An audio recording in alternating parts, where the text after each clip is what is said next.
Unang-una, Mr. Robin Padilla, wala ka naman daw pakiramdam. Karamihan daw sa mga kagaya niyo na kulang sa dunong ay hindi rin marunong makiramdam. Oh, ayan. Hmm. Nagtatanga-tangahan daw din kayo, kaya hindi niyo alam, hindi niyo narinig, or hindi niyo naramdaman kung ano yung plano ni Sara Duterte.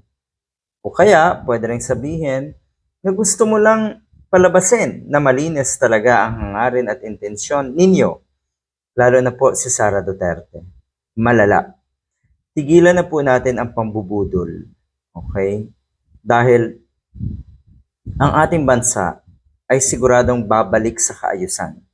Ang ating bansa ay siguradong unti-unting itinutuwid ang mga binaluktot ni Digong. At pag nangyari lahat yan, hindi kayo makakasabay.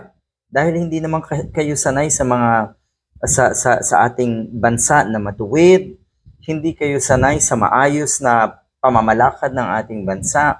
Ang gusto nyo ay puro kawalang hiyaan. So hindi talaga kayo makakasabay.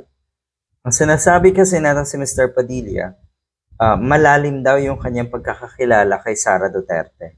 At sa tagal daw nila na magkakilala bilang personal nga na magkaibigan, pati na rin daw etong si Digong, kahit kailan daw, hindi ko naringgan or hindi daw niya naringgan or naramdaman na may plano si Inday na maging Pangulo. Yun lang. Parehong-pareho ng estilo ni Philip Salvador, na kahit kailan, hindi daw niya nakita, hindi daw niya nalaman na magnanakaw ang mga Duterte. Ang sinasabi niya kasi, ang sinisigaw niya, walang Duterteng magnanakaw. The same. The likes of Robin at yun nga si Philip Salvador, alam na natin kung bakit ganyan ang kanilang mga linyada. Nakakahiya kayo.